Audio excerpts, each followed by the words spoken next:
Olá pessoal, o nosso conselheiro Acácio de hoje vai falar sobre um artigo cujo título é Ou a direita se une ou a esquerda vence. Este artigo foi publicado pelo Instituto Liberal e foi replicado na página de um blog da Gazeta do Povo. O artigo em si tem uma virtude, cuja virtude é apontar o anacronismo egocêntrico da chamada direita brasileira, com a intenção de chamá-la à união interpartes. Caso contrário, portanto, caso os membros da direita conservadora do Brasil não se unam, essa mesma direita perderá a guerra para a esquerda. Ou seja, aquilo que aparentemente no artigo é uma crítica, demonstra uma completa falta de visão do cerne que envolve essa questão. E ao mesmo tempo apela para uma união, porque sem essa união perde-se algo. Ou seja, o artigo é uma visão bem liberal mesmo, porque ele faz uma crítica, aonde por essa crítica, dentro dessa crítica, essa crítica visa a atingir um lucro definido. Portanto, apela para fazer alguma coisa, porque se não fizer, não se terá resultado.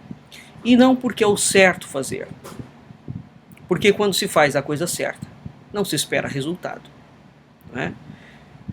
Aqui eu elenco algumas razões pelas quais eu estou afirmando que o artigo peca, embora seja aparentemente correto. Ele peca por uma falta de visão central de alguns pontos.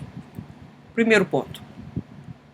Constitui um erro brutal afirmar que a existência de uma direita brasileira, porque essa direita simplesmente não existe.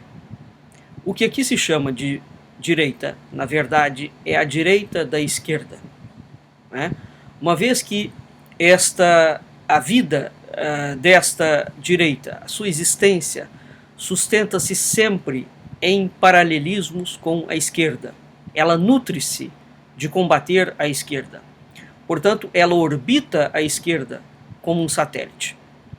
Ela não tem agenda própria, ela não tem ideia própria, ela não tem um corpo de intelectuais marcados e definidos e distribuídos numa hierarquia definida e consolidada. Ela é marcadamente arrogante, autocentrada e cega. Ela vive de mentiras, porque é incapaz de defender a cultura conservadora, porque ela tem medo de ser incompreendida, ela tem medo de ofender quem não é conservador, ela busca incessantemente ser aceita, ela apregoa na maior disfarçatez que é necessário ter pensamentos dissonantes, pensamentos que dão uma na cruz e outra na caldeirinha. O que existe, na verdade, naquilo que se chama de direita é, na verdade, uma reação epidérmica ao petismo. E isso está muito longe de ser conservadorismo. Conservadorismo que só existe, de fato, numa cultura conservadora. Se de fato existisse uma direita verdadeira, ela se chamaria pelo nome correto, conservadorismo ou conservadora, e teria vergonha na cara de ser a direita da esquerda. Portanto, quando o sujeito confunde conservadorismo com direita, prova que nós estamos muito mal das pernas, muito mal mesmo, sobretudo porque historicamente a palavra direita está sempre em relação umbilical com a esquerda. A direita não é a oposição à esquerda. A direita é a outra face da esquerda. Aquilo que se opõe à direita e à esquerda chama-se cultura conservadora. Segundo ponto, a desunião da direita brasileira. O artigo dá a entender que os intelectuais conservadores ou direitistas brasileiros são desunidos. Ora, a desunião da direita brasileira não se dá em razão dela ter quadros formidavelmente brilhantes. Ou seja, ela não se dá pelo fato de nós termos intelectuais pujantíssimos, que exatamente pela sua condição de gênios, brigam pelo lugar ao sol para quem vê quem é mais genial. O texto dá a entender que o brilho do intelecto dos brasileiros, da direita brasileira, é tão formidável a ponto de dificultar o convívio entre mentes tão brilhantes. E essa é a razão da desunião que precisa ser superada. Eu fico a pensar o que seria de Harvard, não é? Se de fato mentes muito brilhantes, exatamente por serem tão brilhantes, não conseguem conviver num mesmo ambiente. Ora, na verdade, o que nós temos é exatamente o contrário. O que nós temos aqui nos chamados intelectuais de direita brasileira, o que nós temos aqui é uma pleiade de intelectuais histéricos, autocentrados, especializados na destruição do outro para defender o seu lugar, uma gente incapacitada para reconhecer a superioridade intelectual alheia, uma gente impedida de respeitar e de reconhecer as verdadeiras diferenças pessoais, quando elas verdadeiramente existem, uma gente formidavelmente incompetente para produzir teoria, uma gente formidavelmente incapacitada para fundir teoria com prática. Horas, um intelectual de verdade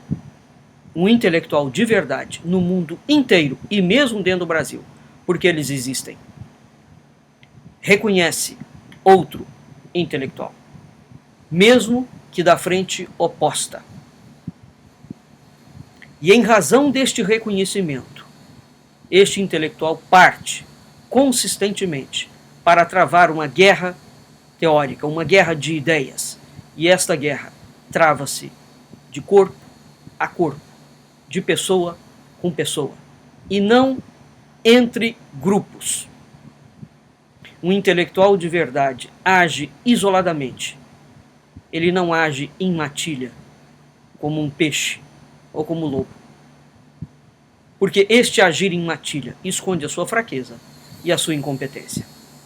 Veja, quando a esquerda coloca sua matilha a campo, trata-se de uma questão de estratégia. Não se trata nem de incompetência e nem de fraqueza.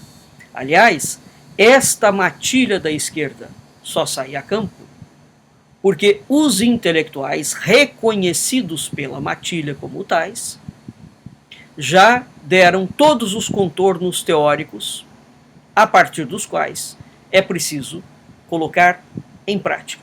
Isso não existe no Brasil. Né? Terceiro ponto. Se há algo dentro do conservadorismo verdadeiro, que constitui uma das suas colunas básicas, é a ideia de hierarquia, que parte do pressuposto básico de que todo mundo é simultaneamente competente e incompetente ao mesmo tempo. Né? Parte da verdade de que há seres humanos moral, espiritual, intelectual, melhores e piores do que os outros. Entende que os homens são diferentes, moral, física e espiritualmente falando? Os intelectuais de verdade, o conservadorismo de verdade, a noção de hierarquia verdadeira não exige, portanto, uma uniformidade tacanha e burra, filha de um vitimismo esquerdista mal disfarçado. As pessoas não são iguais. Não são mesmo. Há pessoas, sim, melhores e piores do que as outras. Há pessoas mais bonitas e pessoas mais feias. Há pessoas gordas e há pessoas magras. Há pessoas mais inteligentes e há pessoas não tão inteligentes e há até os estúpidos. Ora, portanto, o argumento de que os intelectuais brasileiros brigam porque todos eles estão no mesmo nível é simplesmente uma visão de uniformidade esquerdista. Né? Os direitistas brasileiros brigam de um modo intestino, não porque eles reconheçam de fato que a hierarquia é uma verdade natural, Os direitistas brasileiros brigam de modo intestino porque todos se acham a cereja do bolo, ao mesmo tempo que arrebentam com o bolo e a cereja alheia. Ou seja, o que vale é o bolo dele e a cereja dele, desde que ele seja a cereja mais gostosa do mundo.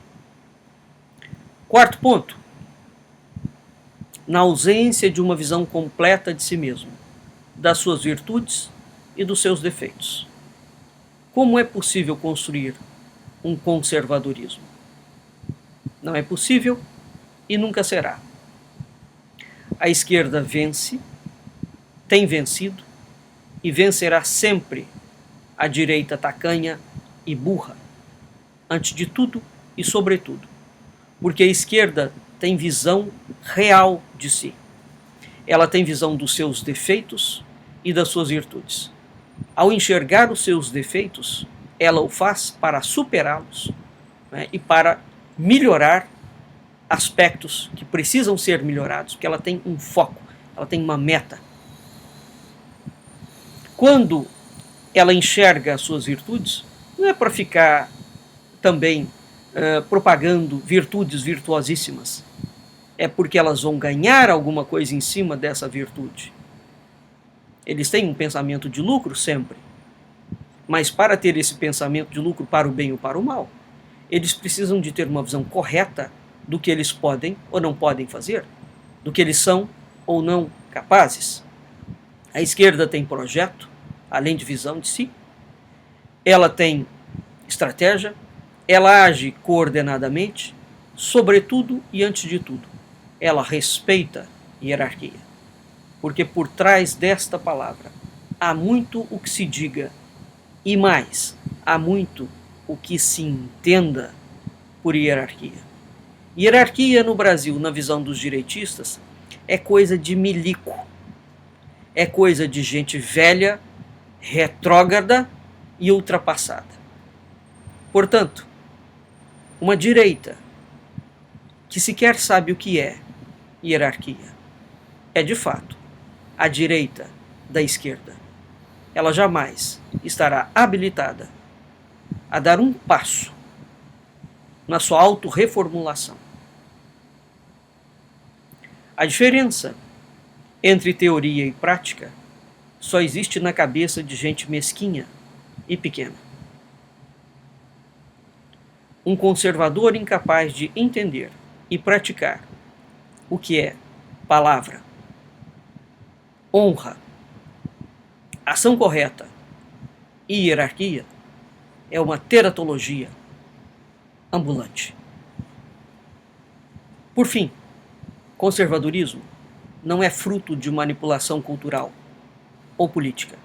Conservadorismo não é uma agenda que se traça entre pessoas para construir artificialmente uma forma de viver e de morrer. Conservadorismo se aprende em casa, dentro da sua família. Caso contrário, nós estamos diante de um discurso inócuo e delirante, com ares de grande e impoluta dama.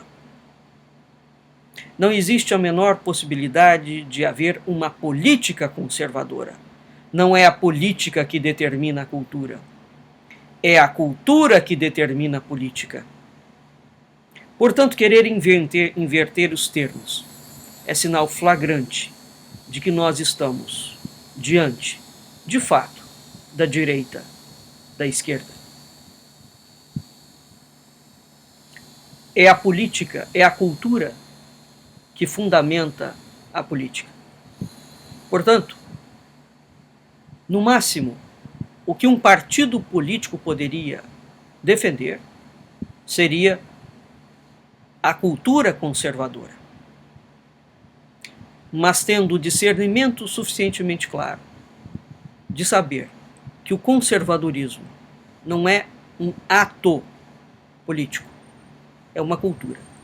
E cultura é sustentada de modo familiar, não é uma fabricação do Estado. Até o próximo. Conselheiro Acácio.